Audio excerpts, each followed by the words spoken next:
And the last show we're going to be talking about is a very long Japanese name, but Akashic Records of Bastard Magical Instructor. Yes. I don't know.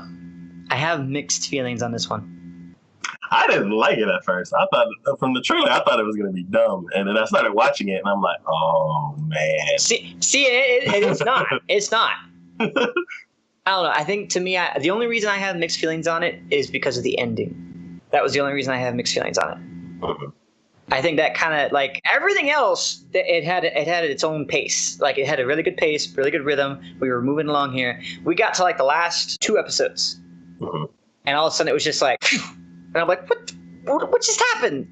What, Yeah. Why? Where did this come from? Yeah. I don't understand. You know? So that's probably, other than that, no, this is a solid show. Towards the end, I kind of felt like the villains were predictable. Like, I didn't know, I felt like I could have predicted what would happen for the last villain if I knew more information about their history. Yeah. But for the second to last villain, it was like they're in this museum, they're talking about all this forbidden arts and everything, and there's one person who knows so much information about it, and I'm like, why do you know so much? Like, you just kind of honestly, it wasn't. I don't know. I think that you might have been suspicious of it, but for me, when I first started watching for that particular one, I was like, the way they presented it to me, at least, I didn't have that suspicion of him, only because I didn't know. They've done a lot in the series to introduce magic and what it does and what it's used for and this, that, and the other thing. So this field trip that they were on, I didn't know if this was specifically dealing with magic as far as that goes, or if there was actually going to be a conflict with the villains that we keep coming across, you know? So I didn't have my mindset of being suspicious of anyone. I was just like, oh, okay, is this just like a field trip or something going to happen? What are we doing here? And it wasn't until bad things started occurring and I was like, oh, yeah, okay. The issues are happening. Okay. But even then, I think they have so much, and this is kind of what I've said before, as far as a lot of it, like the worlds themselves, they have to have a lot of lore. And this world obviously has a lot of lore. Yeah. There's a lot going on. There's a lot that even the characters themselves don't know, or at least are not even, coming out with saying. So it's always interesting to me to see what's going to happen. What's the big deal?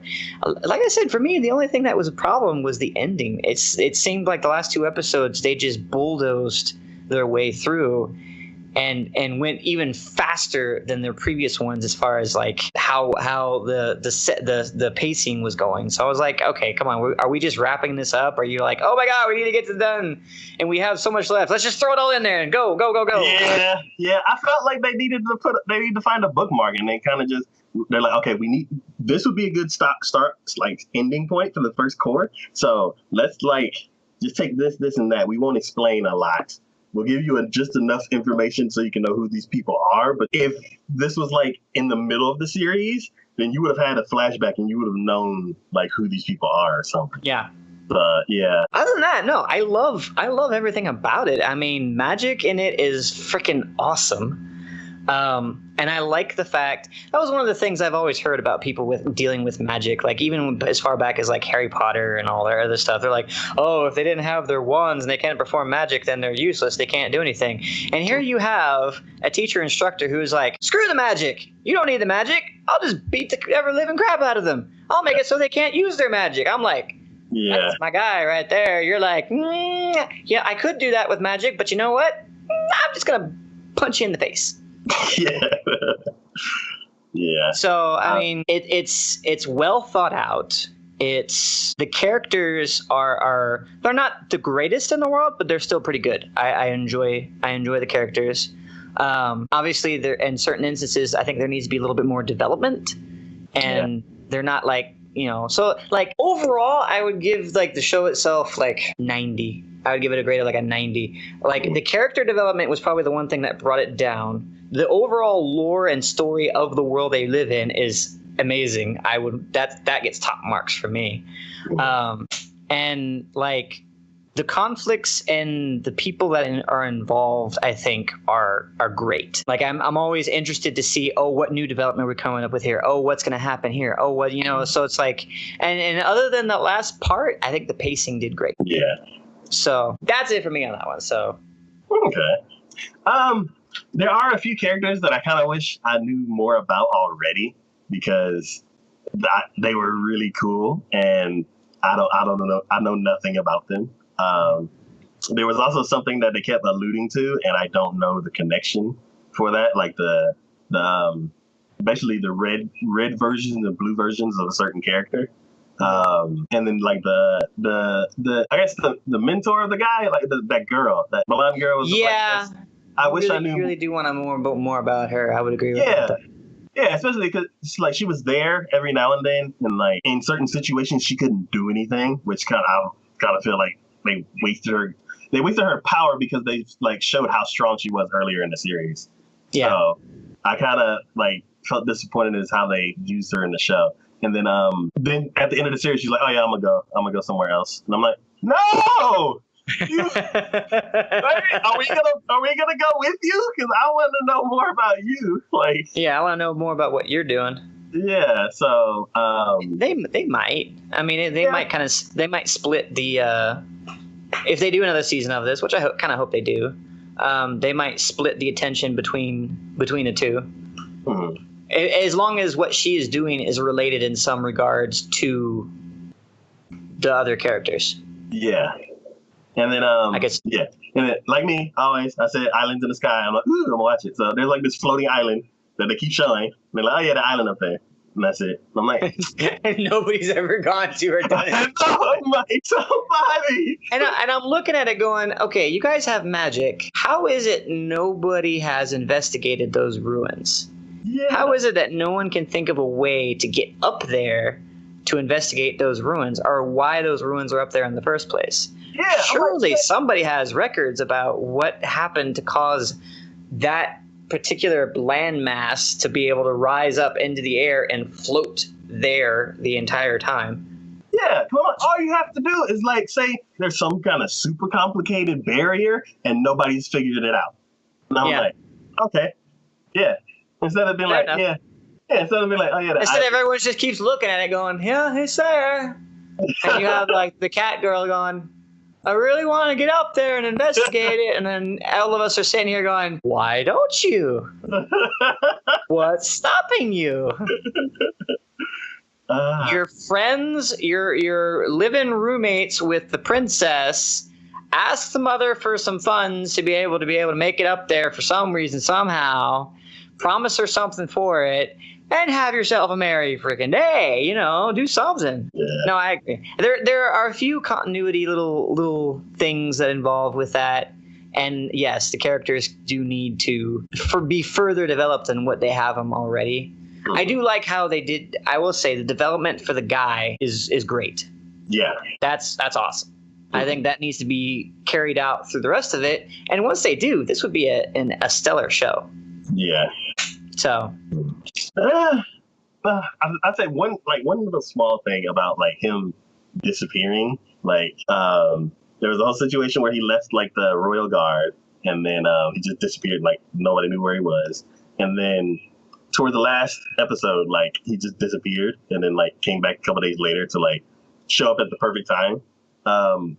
It may be one of the things that like overlooked because of the rush at the end of the series, but I do feel like for him to like every now like he'll either figure it out as he's right there and do something amazing, or he'll like try to find a way to regroup, but we're still kind of with him. He hasn't ever like disappeared and then come back and save the day.